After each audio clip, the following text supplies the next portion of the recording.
গাটা গড়গড় করে দৌড়ে দৌড়ে 11টার ঘরে চলে গেল, আমার এখনও স্নান হয়নি। কি বিরক্ত লাগছে না, সকাল সকাল স্নান করা অভ্যাস তো ভালো লাগছে না। দেখুন বন্ধুগণ, এখন এই বাসনের ঝাঁপ মেজে রান্নাঘর পরিষ্কার করব। আজকে অরিজিৎ বাজার করে দিয়েছে, বাজারটা খুব দরকার ছিল, কিছুটা তুলেছি আর কিছুটা বাকি আছে। এই এখানে টমেটোগুলো আছে, টমেটো, একটু বিনস, একটা ক্যাপসিকাম। আর এই দেখুন আজকে না ওল এনেছে, ওল খেতে আমি ভীষণ পছন্দ করি, কিন্তু আনা হয় না বলে খাওয়া হয় না। ওল, কচু দুটোই এনেছে। আর এখানে রয়েছে অখাদ্য কুখাদ্য, বুঝতে পেরেছেন তো? একটা লাউ, দুটো পেঁপে। এটা আমার বাড়িতে তো আসেই, আমার ভালো লাগছে না। আর এই দেখুন কষ্ট করে চা কফি সমস্ত বানিয়ে দিলাম, ওর বাবা ফেলে চলে গেল, খেলো না। আর মেয়েটা দুধে পড়ে রয়েছে, ফোনে কথা বলছে বন্ধুদের সাথে। মানে ওনাকে স্কুলে এখন কথা বলতে পারে না, মাঝে পরীক্ষা চলছিল তো ওদের, হয়তো কথা বলতে দিচ্ছিল না বা কিছু। মনটা আমার খুব খারাপ ছিল, আছে সকাল থেকে এত কান্নাকাটি করছে। আমি আবার বললাম ঠিক আছে যা তাহলে একটুখানি কথা বল। একটু এই জায়গাটা গুছিয়ে নিয়ে বাসনটা মেজেই আগে না স্নান করবো, জানেন তো? আজকে না লোটে মাছ রান্না করবো। এই দেখুন কতটা লোটে মাছ নিয়েছে দেখছেন, মনে হয় 1.5 কিলোর মতো লোটে মাছ নিয়ে এসছে। বাবু খেতে ভীষণ পছন্দ করে, এছাড়া আমার মেয়ে খেতে ভীষণ ভালোবাসে লোটে মাছ। আর সবজি একটু একটু ফ্রিজে রয়েছে, এই ঝিঙে মিঙে এটা ওটা। ওই দেখুন একটুখানি লাউ রয়েছে ওটার মধ্যে, সব নষ্ট হয়ে যাচ্ছে, খেয়ে ফেলতে হবে জানেন তো। আর ভালো লাগে না গো, মনেও থাকে না। আজ একটুখানি ওল সেদ্ধ করবো, ওল ভাতে, আর লোটে মাছের ঝুড়ি আর ডাল সেদ্ধ করব। ডাল করলে কেউ খাবে না, কিন্তু সেদ্ধটা করলে খায়। এটা একটু বের করে রাখি, আদাটা কাজে লাগবে, টমেটোও লাগবে। এই ডালিমটা আগের আগের লটের ডালিম, এটা কেটে ফেলবো, তা নাহলে না আর খাওয়া যাবে না, শুকিয়ে যাচ্ছে। বেশি জিনিসপত্র না অনেকটা করে জোগাড় করি না ফ্রিজে, তাও দেখি অর্ধেক বাদ হয়ে যায়। শশা আছে, থাক করবো।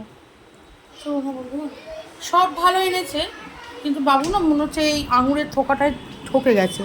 এখানে না অনেক কটা পচা পচা আঙুরের থোকা দেখতে পাচ্ছি, এই দেখুন এটা এরকম নষ্ট, এটা থেকে না গন্ধ বেরোচ্ছে। তাহলে কী বলুন তো, এই একটা ছোঁয়া লেগে অন্যগুলো নষ্ট হয়ে যাবে। এই মনে হয় কিছুটা কি নষ্ট নষ্ট আছে, ওখানে দেখেনি, গোটা থোকাটাই ওকে ধরে দিয়ে দিয়েছে, নিয়ে চলে এসেছে, তো বেঁচে কুচে আনে না।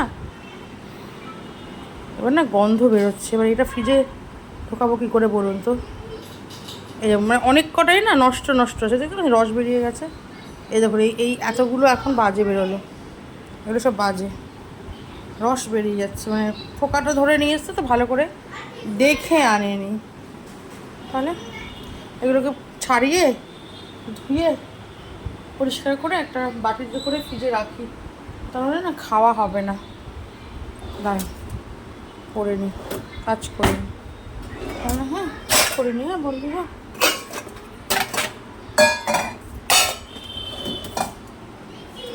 এটার মধ্যেই ভালো ভালোগুলো রাখবো, রেখে ধোবো। সবগুলোই তলতল করছি, এটা দেখো নরম, এটাও তো মানে রাখা যাবে না ওর মধ্যে, এগুলো সব মানে আজকেই খেয়ে নিতে হবে। আর যেগুলো একদম সুন্দর সলিড একমাত্র সেগুলোই ফ্রিজে ভরবো টিফিনের জন্য, ওই ওর গিনিকে টিফিন দেওয়ার জন্য আর কি, এগুলো খুব প্রয়োজন হয়। সে ফোনে কথা বলছে বন্ধুর সাথে চিৎকার করে করে।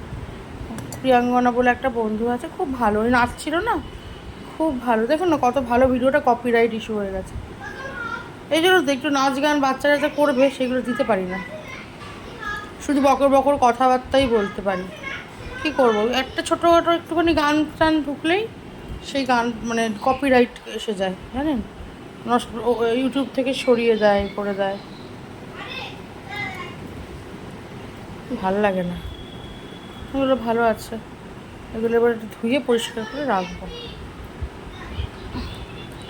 ফোন করে একে অন্যকে সেই কে কার কত খেলনা আছে তাই দেখানো চলছে। আর আমার আজ বাঁ হাতটা কারণ ছাড়া হঠাৎ করে কি ব্যথা করছে জানেন, মাসেল পেন হচ্ছে, মাসেল পেন। ধুয়ে রাখবো। চান হয়ে গেল জানেন তো, চান করে নিলাম। আজকে বেশ রোদ উঠেছে, আমাকে পুরো কাচতে বসিয়ে দিয়েছি। কিনি খেলা করছে, খেলুক, আমি রান্না করব।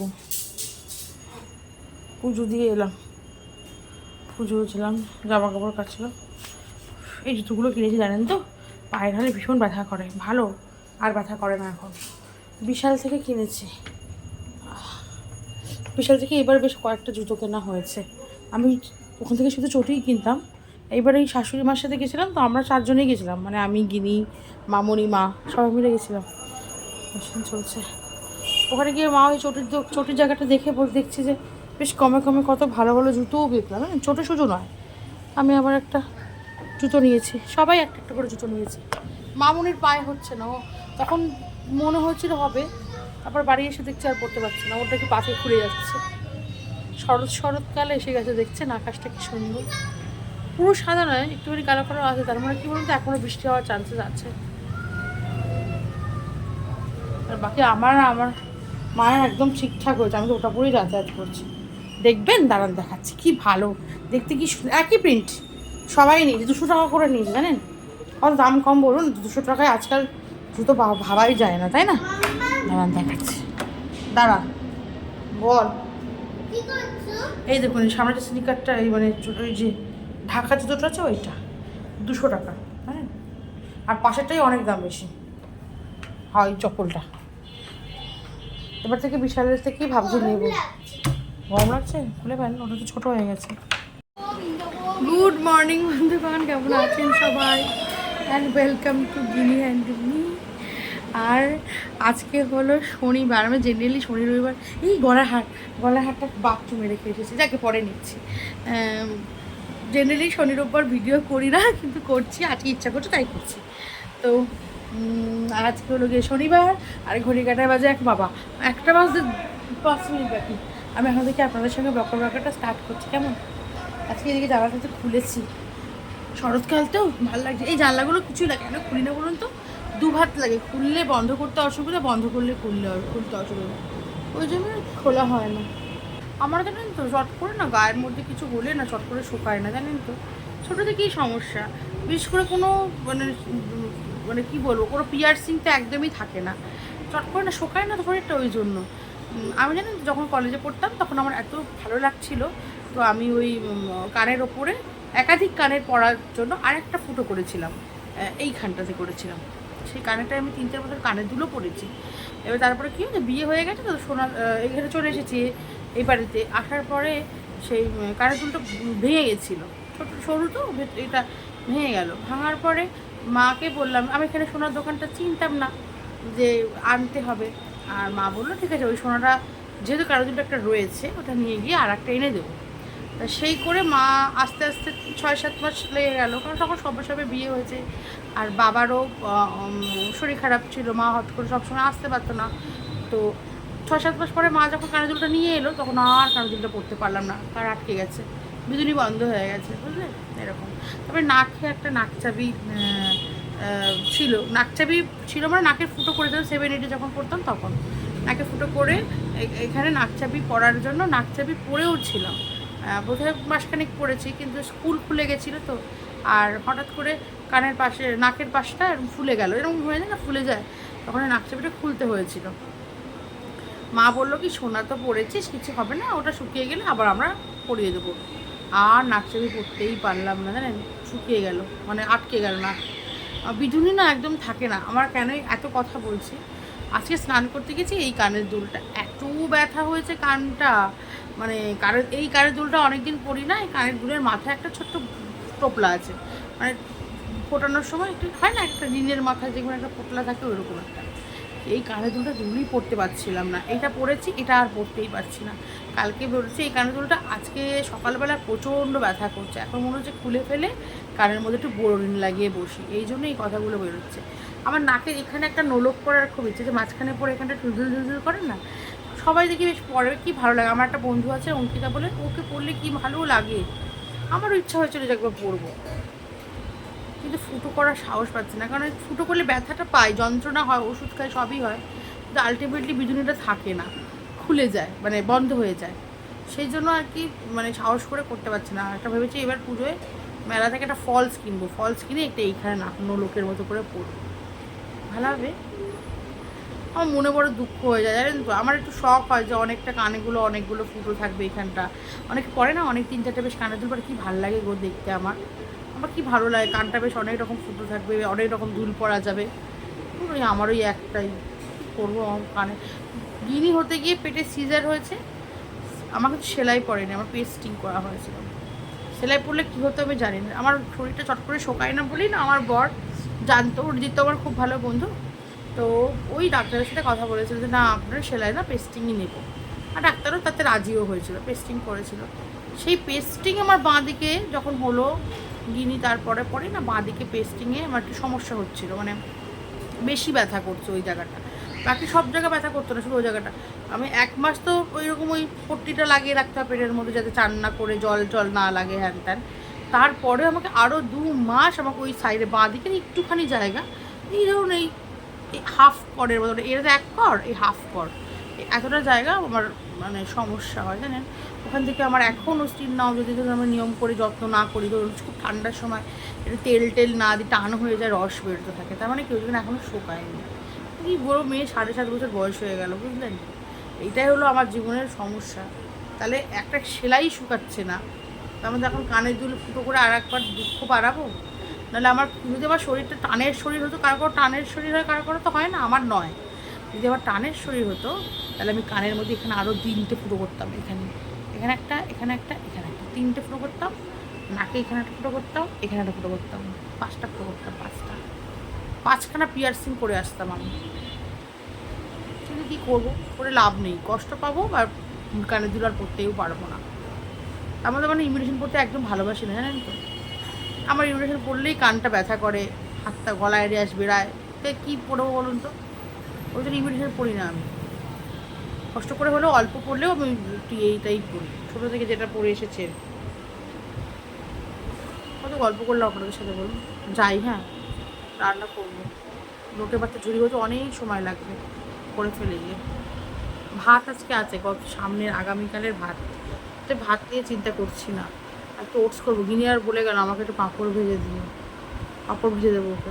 আমার না ওটসের জন্য আমার শাশুড়ি মা আমাকে একটা এরকম তরকা প্যান দিয়ে গেছিলো, ছোট্ট তরকা প্যান, সেটা কিছুতেই খুঁজে পাচ্ছি না, কোথায় যে রেখেছি গুজে। এত অসুবিধা হচ্ছে না রান্না করতে, খুব অসুবিধা হচ্ছে আমার। জামা কাপড়গুলো মিলে ফেলবো এবার, ওর জন্য আসছি। 8টা মতো বাজে জানেন, অরিজিৎ এখনও অফিস থেকে বাড়ি আসেনি, আজকে শনিবার, তাড়াতাড়ি চলে আসে জেনারেলি, হয়তো কোনো কাজে আটকে গেছে, নাহলে তো দেরি করার মানুষ নয় সে, আসেনি। আর কি বলুন তো, সময়ের মানুষ, সময় যদি না আসে না, আমার তখনই মনের মধ্যে ধপাস করে হাতুড়ি পেটাতে শুরু হয়ে যায় জানেন তো। বাড়িতে থাকি তো ভালো লাগে না, আমার মনে হয় যারা বাইরে গেছে সময় আসার কথা সময়ে চলে আসবে, হয়তো কোনো কাজেই বাইরে রয়েছে। দেখো আমার মেয়ে এইটা শুদ্ধ দিয়ে দিয়েছে কাজতে দেবো, ভালো লাগে। হয়তো কোনো দরকারেই বেরিয়েছে বা কোনো অফিসের মিটিং আছে বা কিছু আছে, কিন্তু ওই যে আমার চিন্তা হয়, আমার টেনশনটা আর কে বুঝবে বলুন। এত টেনশন হচ্ছে না, কথা বলতে পারছি না যেন, ফোন করছি লাগছে না, ফোনটা আউট অফ নেটওয়ার্ক বলছে বারবার, কোথায় আছে কে জানে ছাতার মাথা।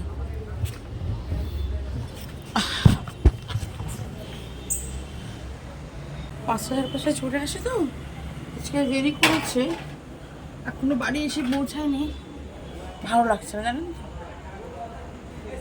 বন্ধুগণ। আমার বাবা কাছের মতো এই অবধি রইলো, দেখা হবে সামনে একটা ব্লগে, ততক্ষণ দুটো সবাই খুব খুব খুব ভালো থাকবে না।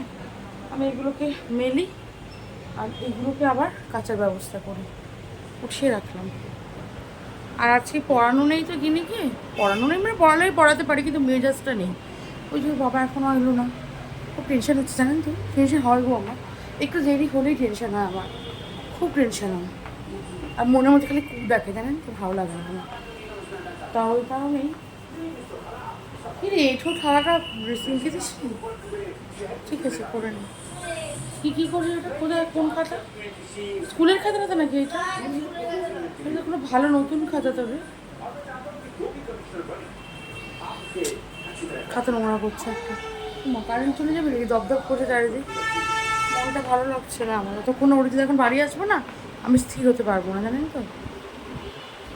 আর কি বলুন তো, অরিজিৎ ছাড়া তো সেইভাবে বেস্ট ফ্রেন্ড আমার কেউ নেই, ওই জন্য আরও আবার বেশি টেনশন হয় জানেন তো। যে সময়টা পড়েছে বাড়ি চলে আসবে, সে সময়টা যদি না আসে আমার আর ভালো লাগছে না।